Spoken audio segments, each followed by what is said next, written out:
ঘড়ির কাঁটা রাত 12টা ছুঁই ছুঁই। আদ্রিজার চোখে ঘুমের কোনো চিহ্ন নেই। বাবা মায়ের কথায় সে ছাদের দিকে আসে আদ্রিস আর তুহিনকে ডাকতে, কিন্তু সেখানে পৌঁছেই দেখে দুজনেই মারামারিতে লিপ্ত। আর তুহিন আদ্রিসকে কথা শোনাতেও ছাড়েনি।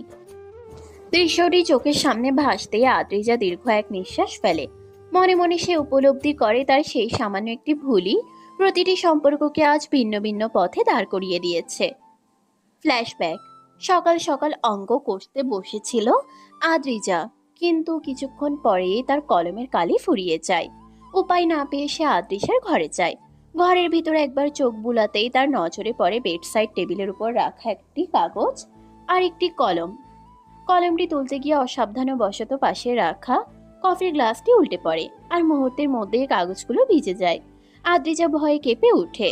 এক মুহূর্ত আর সেখানে দাঁড়ায় না। আতঙ্কে চোখে জল এসে পড়ে, কান্না প্রায় ফেটে বেরোয়। ঠিক তখনই তুহিন সেখানে আসে। আদ্রিজাকে এভাবে কাঁদতে কাঁদতে নিজের ঘরের দিকে যেতে দেখে তুহিনও তার পিছু নেয়। তুহিন কি হয়েছে জানতে চাইলে আদ্রিজা ভয়ে ভয়ে সব খুলে বলে দেয় তাকে। তুহিন তাকে শান্ত করে আশ্বস্ত করে বলে কিছুই হবে না। আদ্রিজাকে বুঝিয়ে সুজিয়ে নিয়ে সে আদ্রিসের ঘরের দিকে এগোয়, কিন্তু সেখানে পৌঁছে যে দৃশ্যটি দেখে তাতে আর এক মুহূর্তও দাঁড়িয়ে থাকতে পারে না। কোনো কথা না বলেই সেখান থেকে সরে যায়। ভাবনার গভীরতা থেকে নিজেকে টেনে এনে আদ্রিজা চাপা এক নিঃশ্বাস ফেলে বলল, সরি রে আরুপি, আমার একটা ছোট্ট ভুলের কারণেই আজ আমাদের সম্পর্কগুলো টানাপোড়েনের মুখে এসে দাঁড়িয়ে গেছে। রাত পেরিয়ে দিন আসে, যেমন দীর্ঘ কষ্টের পর একসময় সুখ এসে ধরা দেয়। ধরনীর বুকে সূচিত হয় আরেকটি নতুন সকাল, আরেকটি ব্যস্তময় দিনের সূচনা। আদ্রিস রেডি হয়ে বাড়ির সামনে দাঁড়িয়ে থাকে। এই সময় আরও হসপিটালে যাওয়ার কথা। আদ্রিস নিঃশব্দ এক প্রত্যাশা নিয়ে অপেক্ষা করে, যদি আগের মতো আরও এসে হেসে বলে, ও ডক্টর সাহেব শুনছেন? আমায় একটু নামিয়ে দেবেন? আপনার সঙ্গে নিয়ে যান না আমায়। এই একটুখানি বাক্য শোনার আশাতে এসে দাঁড়িয়ে থাকে। কিন্তু মুহূর্তেই আদৃশ্যের সমস্ত ভাবনা যেন ঠান্ডা পানিতে ভিজে যায়। আরও নিজের গাড়িতে উঠে চলে যায়। একবারও ফিরে তাকায় না আদৃশ্যের দিকে। আদৃশ গভীর হতাশার এক নিঃশ্বাস ফেলে।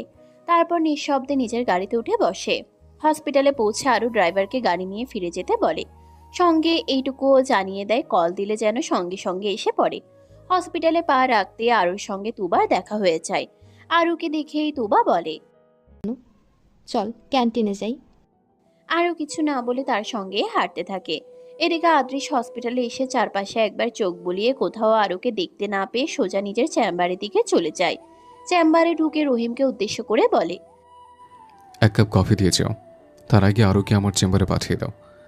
রহিম আর কোনো কথা না বাড়িয়ে বেরিয়ে যায়। এতদিন সে হসপিটালে ছিল না। মায়ের অসুস্থতা বেড়ে যাওয়ায় ছুটিতে ছিল। তবে গতকাল বিকেলে আদ্রিসের সঙ্গে দেখা করতে এসে টুকটাকভাবে আরুর ব্যাপারে জেনেছে। রহিম আর কোনো কথা না বাড়িয়ে বেরিয়ে যায়। এতদিন সে হসপিটালে ছিল না। মায়ের অসুস্থতা বেড়ে যাওয়ায় ছুটিতে ছিল। তবে গতকাল বিকেলে আদিশের সঙ্গে দেখা করতে এসে টুকটাকভাবে আরুর ব্যাপারে জেনেছে।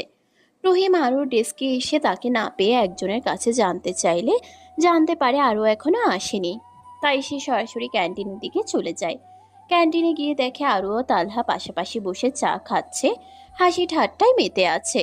রহিম কফি অর্ডার দিয়ে আরুর সামনে গিয়ে বলে, ম্যাম, স্যার আপনাকে ডাকছেন। কোন sir? Doctor Adris. Office time এখনো শুরু হয়নি। আর তার সঙ্গে তো আমার কোনো জরুরি কাজ বা কথা থাকার কথা না। আমি ইন্টার্নি করছি। তার যা বলার আমার সিনিয়র সঙ্গে বললেই হয়। আমাকে কিছু বলতে হলে তিনি যেন আমার সিনিয়রকেই বলেন। রহিম আর কিছু না বলে কফি নিয়ে সরে যায়। এদিকে তালহা বড় বড় চোখে আরুর দিকে তাকিয়ে আছে দেখে আরু বলে, কি হলো? এসব কি বলছো? সে তো তোমার ডিপার্টমেন্টের চেয়ারম্যান। আপনিও তো গাইনোকোলজি ডিপার্টমেন্টের চেয়ারম্যান। কই, আপনি তো আপনার ইন্টার্নির পেছনে পড়ে থাকেন না? তালহা কিছু না বলে শুধু ঠোঁট চেপে হেসে নেয়। তারপর আবার বলে, তুমি আর আদ্রিস দেখি পাশাপাশি থাকো, বলনি তো? প্রয়োজন মনে করিনি তাই বলিনি। তাহলে তোমাদের সম্পর্ক ভালোই, তাই হয়তো তোমাকে ডাকছে। তার সঙ্গে আমার কোনো সম্পর্ক নেই। তিনি শুধু আমার ডিপার্টমেন্টের চেয়ারম্যান, এই পর্যন্তই। এই সময় ওয়াশরুম থেকে ফিরে আসে তুবা। তালহার পাশে বসতে বসতে সে বলে, তো স্যার, আপনি কি এখানেই বসে থাকবেন? না মানে তোমাদের ছেড়ে যেতে মন চাইছে না আর কি। ডক্টর তালহা চৌধুরীর ব্যক্তিত্বের সঙ্গে এসব বেশ বেমানান। কাহিনী কি বলুন তো স্যার? বাহ মেয়ে, তুমি তো দেখি আমার সম্পর্কে বেশি ভালোই জানো। আমি তো ডক্টর আদ্রিস সম্পর্কেও জানি। তালহা আর কিছু বলে না। এই সময় আরও ফোন থেকে চোখ তুলে তুবার দিকে তাকিয়ে বলে, ডক্টর আনারুল আমাদের খুঁজছে রে, চল তাড়াতাড়ি। এই কথা বলে আরও হাঁটা দেয়। তালহা তখনও তুবাকে কিছু বলছিল। আরও পিছন ফিরে তাকিয়ে বলে, কিরে আসছিস না যে? যা, আসছি। তো মিস তোবা, আপনি একটু আমার ফ্রেন্ড আরোকে চোখে চোখে রাখবেন কেমন? ঠিক আছে স্যার। রহিম যেভাবে কফি এনেছিল ঠিক সেভাবেই কফি রয়ে গেছে। ধোঁয়া ওঠা কফিটি এখন যেন শীতল হয়ে গেছে। রহিমের কথাগুলো শুনেই মনটা খিটখিটে হয়ে ওঠে। তবুও আদৃশ রোগীদের ফাইল চেক করতে থাকে। কিছুক্ষণ পরও তার ভেতরের অস্থিরতা কমে না। নিজের রাগ নিয়ন্ত্রণ করার সব চেষ্টা যেন বৃথা গিয়ে শেষ হয়। ডক্টর আনারুল জানিয়েছে আজকে ডক্টর আদৃশের সঙ্গে ওটিতে আরু ও তুবা দুজনকেই থাকতে হবে। এই নির্দেশের সঙ্গে তারা আর কোনো বিরোধ করেনি। তুহিন একে একে সব ক্লাস শেষ করে গাড়ির পার্কিং এলাকায় আসে। গাড়ি চালাতে চালাতে একবার হাত ঘড়ির দিকে তাকায়। তারপর আরুর কাছে কল দেয়, কিন্তু কল রিসিভ হয় না। তাই তুহিন আর কল দেয়নি। ভার্সিটি থেকে বেরিয়ে আসতেই আদ্রিজা গাড়ির সামনে এসে দাঁড়ায়। তুহিন ব্রেক করতেই আদ্রিজা গাড়ির উইন্ডোর কাছে চলে আসে। তুহিন কাজ নামিয়ে জিজ্ঞেস করে, কি হয়েছে? আমাকে সঙ্গে নিয়ে যান না। না। Please please sir. তুহিন আর না করলো না, অনুমতি দিল। আদ্রিজা দ্রুত গাড়ির দরজা খুলে পাশের সিটে বসে পড়ল। তুহিন ড্রাইভিংয়ে মনোযোগী হলো। আদ্রিজা বারবার তার দিকে তাকাচ্ছিল। তুহিন সেটা বুঝতে পেরে শান্ত কণ্ঠে বলল, কি সমস্যা? বারবার আমার দিকে তাকিয়ে কি দেখছো? তাহলে এর মানে আপনিও আমাকে দেখছেন?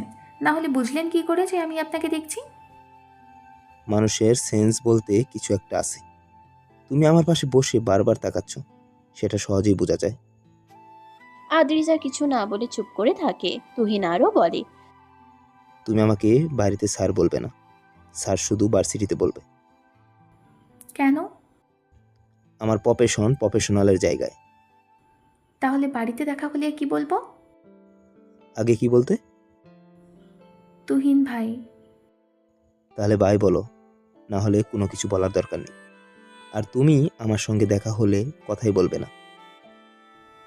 এই মানা, সাইয়াকে কিভাবে ভাইয়া বলি? হোয়াট? যা শুনছেন তাই। অসভ্য, নামো আমার গাড়ি থেকে। আদ্রিজা এখনো বসে আছে তা দেখে তুহিন একটু জোরে বলে, কি হলো, নামছো না যে? নামো। আর শোনো, উল্টাপাল্টা কোনো কথা বলবে না। এসব ফাজলামো আমার মোটেও পছন্দ নয়। মোটেও ফাজলামো করছি না। আর আপনি তো প্রফেসর মানুষ, আশা করি বুঝেছেন আমি কি বলতে চাইছি। তুহিন গাড়ি চালাতে চালাতে কণ্ঠে ক্ষোভ মিশিয়ে বলল, কি অসভ্য মেয়ে রে বাবা, পুরাই ফালতু। টানা 4-5 ঘন্টা ওটিতে বসে থাকার পর অবশেষে আরও বের হয়। আদ্রিশ কিছুক্ষণ আগেই বের হয়েছে। আরু আর তুবা সমস্ত কাজ গুছিয়ে বের হয়েছে। অপারেশন থিয়েটারে আদ্রিশ একবারও আরুর দিকে তাকায়নি, কোনো কথা বলেনি কাজ ছাড়া। আরুর মনে এই বিষয়টি গভীর ছাপ ফেলেছে। একজন ডক্টর হিসেবে আদ্রিশ সত্যিই দায়িত্বপরায়ণ। তা না হলে এত অল্প সময়ের মধ্যে এত নামডাক সম্ভবত হতো না। আরু তুবার দিকে তাকিয়ে বলে, আজকের ডিউটি এই পর্যন্তই তো শেষ, তাই না? ডক্টর আনারুল তোকে দেখা করতে বলেছে, সেখানে দেখা করে তারপর বাসায় যাস। আমি চলে গেলাম। আরু ডক্টর আনারুলের সঙ্গে দেখা করতে গেলে ডক্টর আনারুল আরুর উদ্দেশ্যে বলে, ডাক্তার আদ্রিস খান তোমাকে তার সাথে দেখা করতে বলেছে।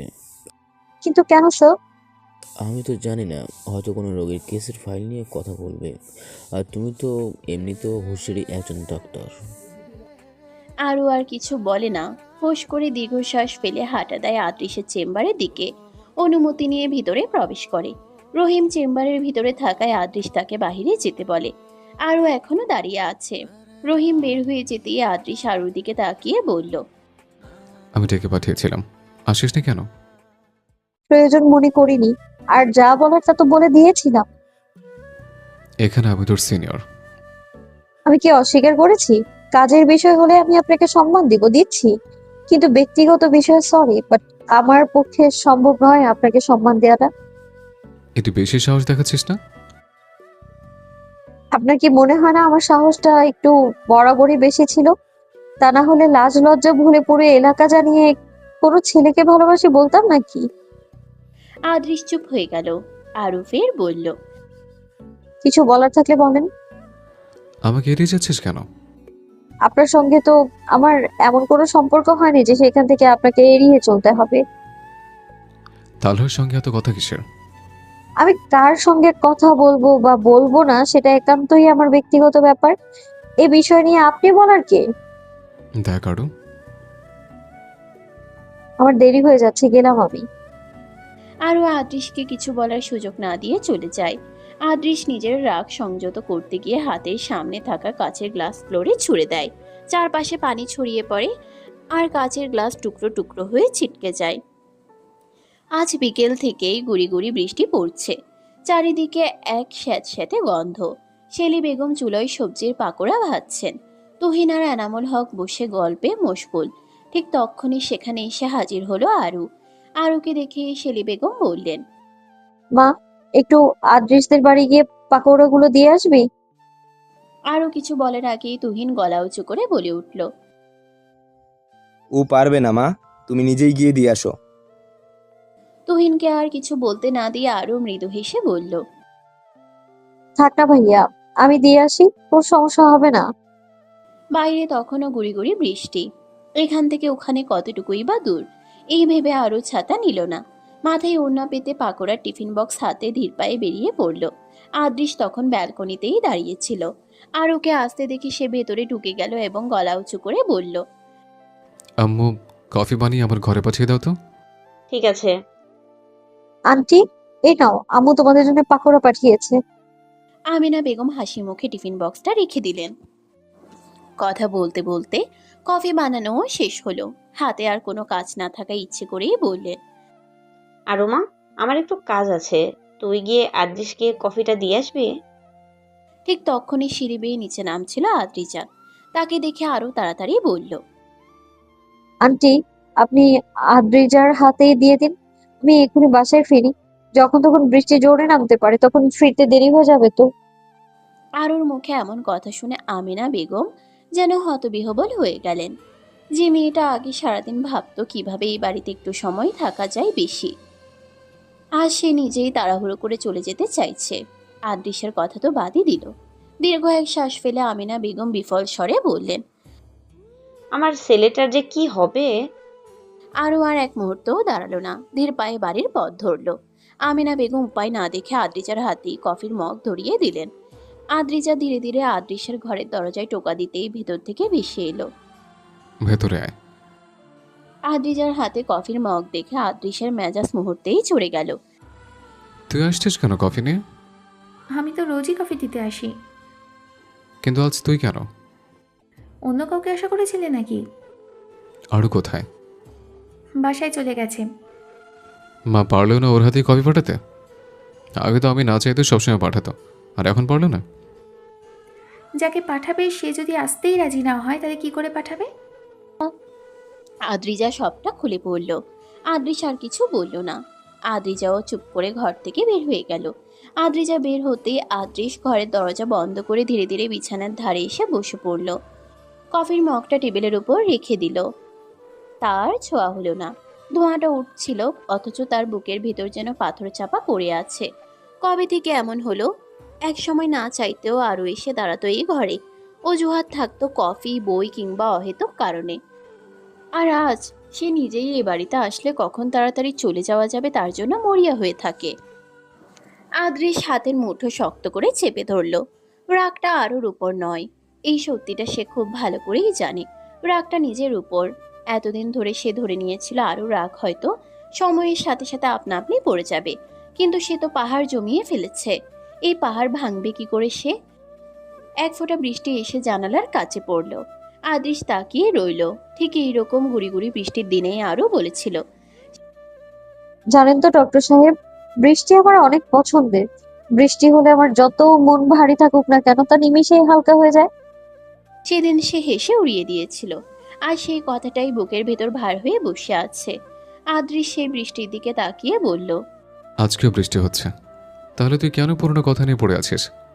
কেন মন ভারী করে আছিস? আদৃশ বুঝতে পারছে আরো অনেক আগেই তার জীবন থেকে সরে গেছে, ধীরে শব্দহীন ভাবে, কোনো অভিযোগ না করে, আর যার ফলস্বরূপ এখন তার বুকের ভিতর রক্তক্ষরণ হয়।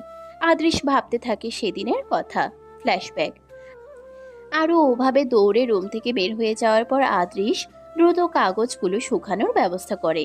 কোনো রকমে গুছিয়ে হসপিটালে প্রেজেন্টেশন করলেও তার প্রথম পুরস্কারের যোগ্য হয় না, তবে চিন্তাধারা সবার থেকে উন্নত হওয়ায় যথেষ্ট প্রশংসা কুড়ায়। সময় গড়ানোর সঙ্গে সঙ্গে আজ আরুর সাথে করা আচরণটা তাকে ভাবিয়ে তোলে। কথায় আছে, মানুষের সবচেয়ে বড় আদালত তার বিবেক। সে বিবেক থেকেই বারবার কেউ যেন চিৎকার করে বলে, মেয়েটার সঙ্গে কাজটা ঠিক করিসনি, শুধু একটু কফি পড়ে গিয়েছিল বলে থাপ্পড় মারবি, যা তা কথা বলে অপমান করবি, ছোট মন যদি বিষিয়ে যায়, কিছু যদি করে ফেলে। আদৃশ হসপিটালে বা হসপিটালের আশেপাশে আর কোথাও থাকলো না, সরাসরি বাড়িতে ফিরে আসে। তখন সকাল গড়িয়ে দুপুর, আরুরও কলেজ থেকে ফেরার সময়। আদৃশ বেশ কিছুক্ষণ দাঁড়িয়ে থাকে, শুধুমাত্র সরি বলার জন্য, কিন্তু আদৃশকে অপেক্ষায় রেখে আরও আর আসে না। বাধ্য হয়ে বাড়ির ভিতরে ঢুকে পড়ে। দুপুর গড়িয়ে বিকাল হয়, তবুও আরও আর তাদের বাড়িতে আসে না, না আদৃশের আশেপাশে ঘোরাঘুরি করে। আরুর জন্যই আদৃশ কখনো ওদের বাড়িতে যেত না, সে কারণেই দ্বিধা দ্বন্দ্বে পড়ে আরুদের বাড়িতেও আর যাওয়া হয় না। আদৃশ ভাবে ছোট মানুষ হয়তো রাগ করেছে, কাল সকাল হলে আবার এই বাড়িতে এসেই হাজির হবে। কিন্তু আদৃশের এই ধারণা ভুল প্রমাণিত হয়। সকাল হয়, কিন্তু আরুর কথা, চিল্লা পাল্লা আর নিচ থেকে ডক্টর সাহেব ডাকটা ভেসে আসে না। সকাল সকাল আরুর শোরগোল না শুনে শেষমেশ আদৃশ নিচে নেমে জিজ্ঞেস করে, মা, আরও আজ আসে নাই? না, এখনো আসেনি। তাদের কথার মাঝেই আদ্রিজা এসে বলে, মা, আরবিরা কোথায় গেছে? ওদের বাড়িতে তালা ঝুলছে। তালা ঝুলছে মানে? কারো কিছু হলো নাকি?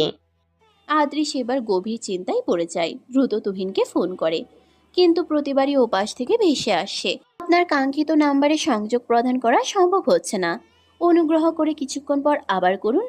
আদৃশের হসপিটালে যেতে দেরি হয়ে যাচ্ছে বলে সেও বের হয়ে পড়ে, কিন্তু মনটা যেন বাড়িতেই রয়ে যায়।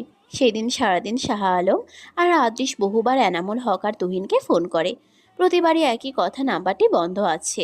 দুদিন কেটে যায়, এই সময়টায় আদৃশ যেন অস্থির হয়ে ওঠে, বারবার আরুর করা পাগলামও মিস করে, আরুর বিরক্ত করাটাও মিস করে, আর সবচেয়ে বেশি মিস করে ডক্টর সাহেব ডাকটা।